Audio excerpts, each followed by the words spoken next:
말씀을 통해서 우리 교회가, 우리 성도들이 흥황하기 위해서 어떻게 해야 될까? 4가지를 말씀드리려고 해요. 첫 번째, 우리는 하나님의 다스림을 받을 때 흥황합니다. 여러분, 우리는 지금 하나님의 다스림을 받고 있습니까?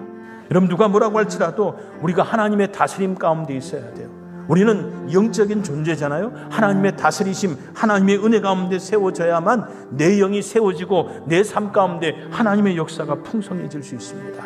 내가 나를 이끌어가는 삶이 아니라 내 삶의 주인 되신 하나님이 나를 다스리시고 이끄시는 하나님의 다스리심, 하나님의 통치하심을 받을 때 우리는 비로소 하나님의 다스림을 받는다 말할 수 있습니다.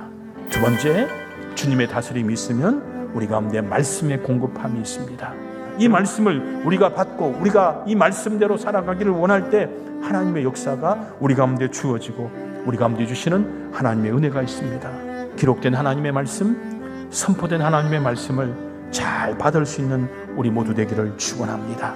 세 번째, 하나님의 다스림을 받고 말씀의 공급함이 있으면 우리 가운데 주어지는 역사들이 있어요.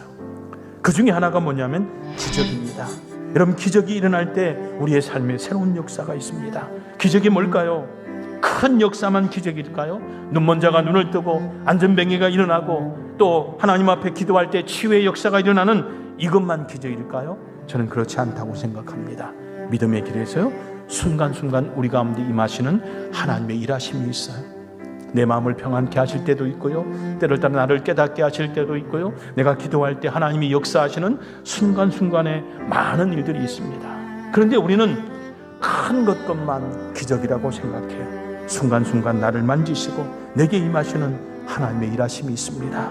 여러분, 이것이 기적인 줄 믿습니다. 네 번째, 우리 가운데 일하시는 하나님의 역사를 경험한 사람들은 어떻게 할까요? 하나님을 경외합니다. 주를 높입니다. 여러분, 그럴 때에 하나님의 역사가 있습니다. 우리가 그 하나님의 일하심을 경험했다면 나를 드러내고 나를 자랑하는 삶이 아니라 주님을 높이는 우리 모두가 되어야 될 줄로 믿습니다. 예수 그리스도를 고백하고 주의 영광의 역사를 선포하는 하나님의 사람들이 되어야 될 줄로 믿습니다. 그러면 우리의 삶 가운데 새로운 역사가 시작될 줄로 믿습니다.